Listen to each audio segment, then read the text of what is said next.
My dear brothers and sisters, have you ever answered a question and later wished you hadn't?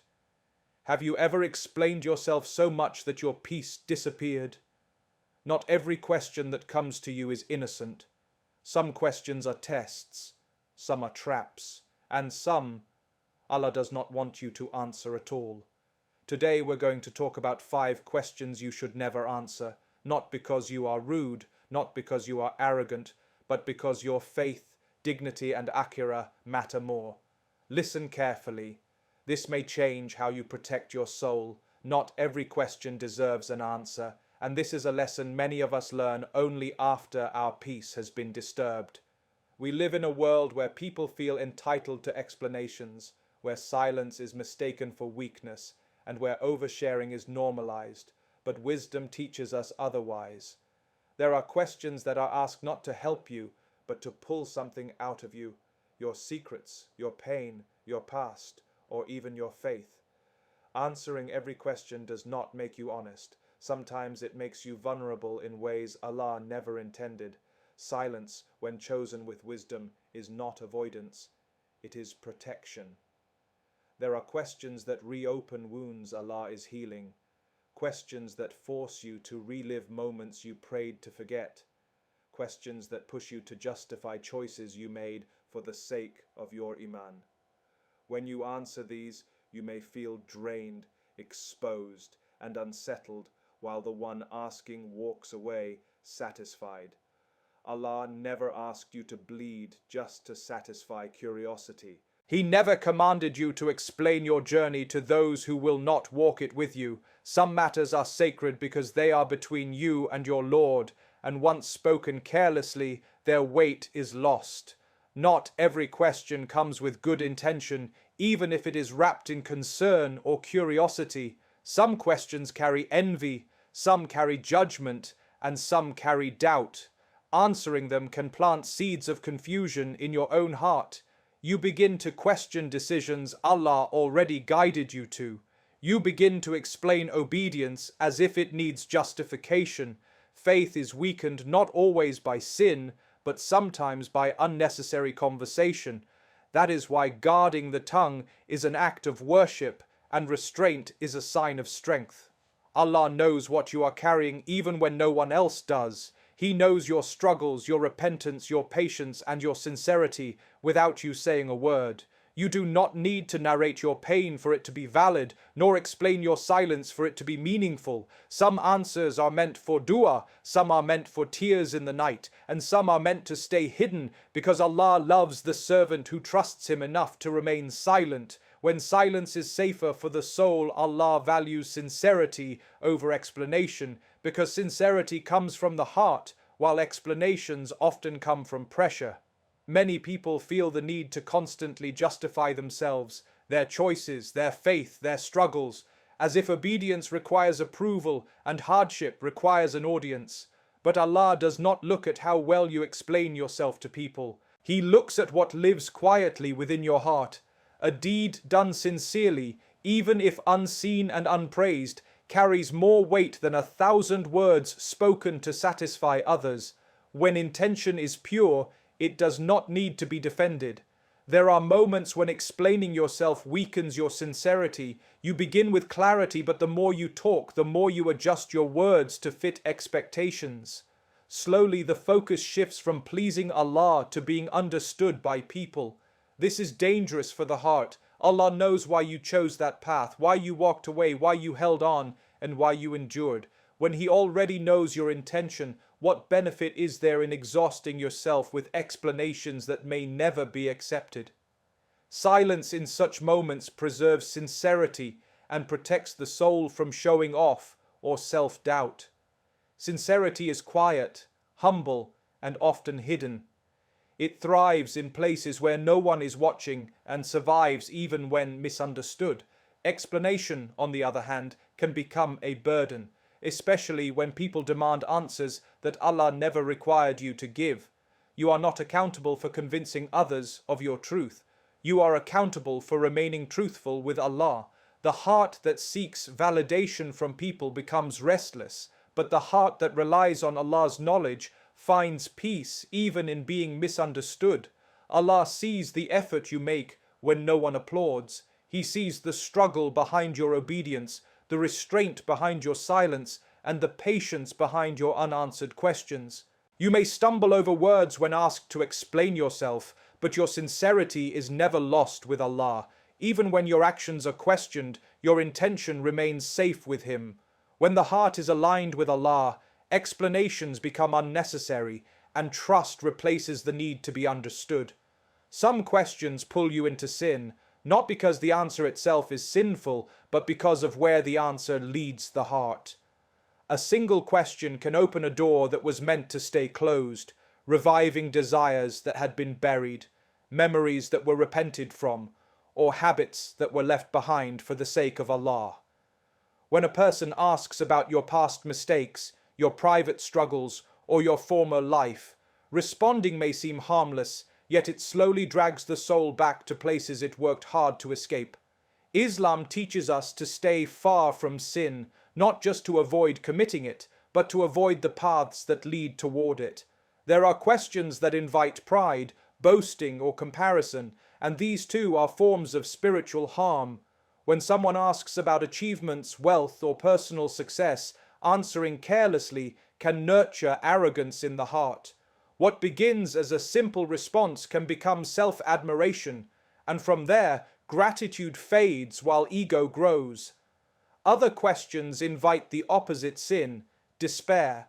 Questions that focus repeatedly on failure, loss, or weakness can pull a person into hopelessness, making them forget Allah's mercy and wisdom. Not every question deserves space in your heart, because not every conversation strengthens faith. Some questions tempt a person to speak about what Allah has concealed. Talking openly about sins that were forgiven can normalize them, making them feel lighter and less serious. This is a quiet trap. When the tongue speaks casually about disobedience, the heart slowly loses its fear of returning to it. That is why the righteous were careful with their words, knowing that speech shapes desire, and desire shapes action. A question that pushes you to relive sin is not innocent, even if it sounds curious or friendly. There are also questions that challenge faith in subtle ways. When hardship is questioned repeatedly, a person may begin to complain rather than reflect, blame rather than trust. Words spoken in frustration can cross into ingratitude without intention. Allah does not hold you accountable for the questions people ask, but He does hold you accountable for how you guard your tongue and heart. Avoiding certain questions is not weakness, it is awareness. Protecting yourself from conversations that pull you towards sin is a form of obedience that strengthens the soul. Protecting your heart and faith is more important than pleasing people, because the heart is the place where iman lives, and once it is damaged, everything else begins to fall apart. People change, opinions shift, and approval is never guaranteed, but your relationship with Allah is constant and lasting. When a person begins to prioritize acceptance over obedience, they slowly trade inner peace for temporary validation. What pleases people today may displease them tomorrow, but what pleases Allah will always bring stability to the heart, even when it is tested. Many people compromise without realizing it. They speak when silence would protect them, explain when restraint would preserve sincerity, and agree when disagreement would safeguard faith. All of this happens in the name of keeping others comfortable. Yet every time the heart is ignored, it grows heavier. Faith is not lost all at once. It erodes through small concessions made to avoid discomfort or judgment. Protecting iman requires courage, the courage to be misunderstood, the courage to be alone at times, and the courage to say no without guilt. The heart is sensitive, and exposure to constant criticism, comparison, and doubt can weaken it. When you open your inner world to everyone, you allow others to influence your faith, sometimes unintentionally. Not everyone who asks questions or offers opinions carries wisdom. Some carry confusion, envy, or unresolved struggles of their own.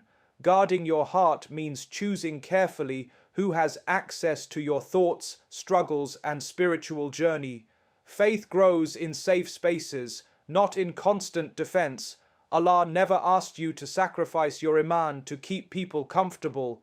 He never required you to explain obedience or apologize for choosing a path that brings you closer to Him. Pleasing people at the cost of faith leaves the heart restless, because deep inside it knows it has been neglected. Wisdom teaches restraint, especially when emotions are high or when the listener is not ready to receive truth. Silence in such moments is not surrender, it is control.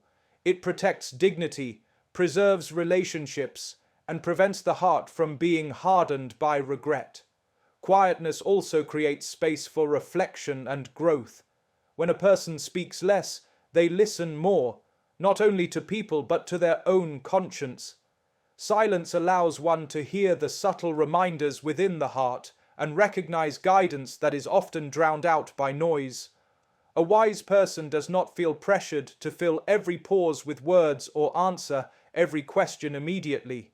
They understand that timing gives words their weight and restraint gives them credibility. Knowing when to remain quiet is especially important in matters of faith and personal struggle. Not every experience needs to be shared, and not every truth needs an audience. Some matters gain strength when kept between the servant and Allah.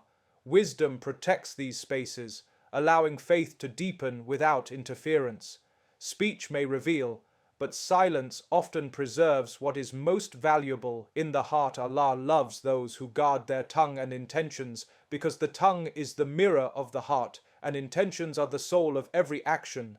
A single word can elevate a person or drag them into regret, and a single intention can transform an ordinary act into worship or render a great deed empty. Guarding the tongue is not merely about avoiding harmful speech, but about choosing words that reflect consciousness of Allah. When a person becomes mindful of what they say, they become more mindful of what they carry within. The tongue often moves faster than the heart can reflect, and this is where danger lies. Careless speech can lead to backbiting, argument, pride, or insincerity without the speaker realizing it. Even words spoken with good intention can cause harm if not restrained by wisdom. Allah loves the servant who pauses before speaking, who considers whether their words will bring benefit or harm, clarity or confusion. Silence in such moments becomes an act of devotion, protecting both the speaker and the listener. Intentions are even more delicate because they are unseen by people but fully known to Allah. A person may appear righteous outwardly while their intention seeks recognition, praise, or validation. Allah values what is hidden more than what is displayed. Guarding intention requires constant self-examination, reminding the heart why it speaks, acts, or remains silent. When intention is sincere, actions become lighter, and the heart remains at peace even when unacknowledged. There are times when guarding the tongue protects intention itself. Speaking too much about good deeds can invite pride, and explaining obedience can shift focus from Allah to the self. The servant who guards both speech and intention understands that not every good needs to be announced, and not every truth needs to be declared. Allah sees the struggle, the effort, and the sincerity long before anyone else does. When the tongue is controlled and intention is purified, faith becomes steady, words gain meaning, silence gains depth, and actions gain acceptance. Allah's love is not for the loudest voice or the most visible deeds, but for the heart that remains sincere and the tongue that reflects reverence, restraint, and awareness of His presence. In reflecting on all of this, we come to understand that faith is not measured by how much we explain, how often we speak, or how well we satisfy the curiosity and expectations of others. It is measured by how carefully we guard what Allah has entrusted to us, our hearts, our tongues, and our intentions. Not every question deserves an answer because not every answer brings benefit. Allah values sincerity over explanation because He sees what no one else can see. Some questions pull us towards sin, some conversations weaken faith, and some words cost us inner peace. Protecting the heart and iman must always come before pleasing people, because people cannot grant salvation, comfort the soul, or secure the akhirah. True wisdom lies in knowing when to speak with purpose and when to remain silent with strength, and Allah's love is for those who restrain their tongues and purify their intentions. When a believer learns to speak less, trust more, and rely on Allah's knowledge rather than human approval, their faith becomes steadier, their heart calmer, and their relationship with Allah deeper and more sincere.